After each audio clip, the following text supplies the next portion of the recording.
CBS News Washington correspondent Paula Reid joins me now. Paula, the White House has authorized the FBI to expand its investigation but stay within the same 7-day time limit. Who will they be speaking with? That's right. It seems to the White House they're more concerned about the timeline here than they are really how broadly the FBI casts its net. And the FBI is looking for anyone, any sort of fact witness, anyone who would have anything to add to these allegations of sexual assault, anything to corroborate them or potentially refute them. Right now, they're looking at any witnesses who can provide context for that time. For example, anyone who maybe drove Dr. Ford to a party or drove her home. Right now, the White House has said they can interview anyone they think they need to get the job done, as long as they do it by Friday. Will the new parameters satisfy Democrats? Unlikely. I think it's very likely that you're going to see Democrats at the end of the week trying to argue that this was rushed, that this was not a comprehensive investigation. You're also seeing these discussions about his testimony, specifically when it came to his drinking. And I think now you're going to see politically this shift from allegations of sexual assault, which many people believe will ultimately result in sort of a he said, she said conclusion. But I think now you're going to see folks pivot politically to look at these questions of perjury. And there's going to be arguments that you should continue this investigation, that you should look at that. But right now, the White House does not seem open to allowing them to go down that path. So who is really making these decisions about the investigation? Is it the White House or Senate Republicans?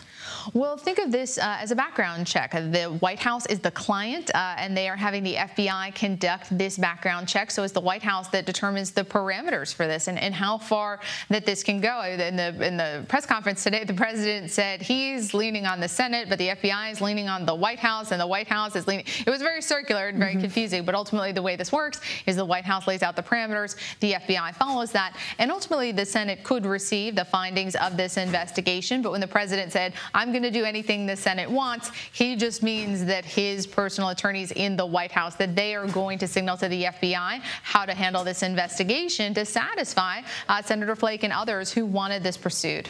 And Paula, you touched on this a moment ago, but is the FBI investigating whether Brett Kavanaugh lied in his testimony, or would that be up to the Senate to judge?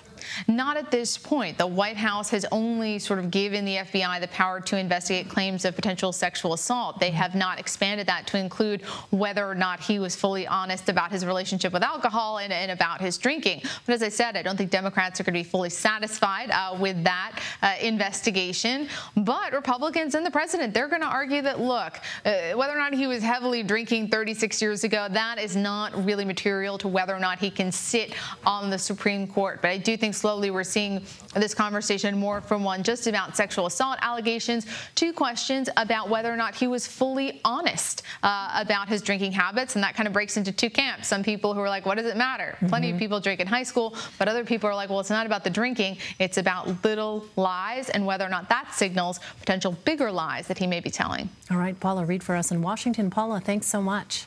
Thank you.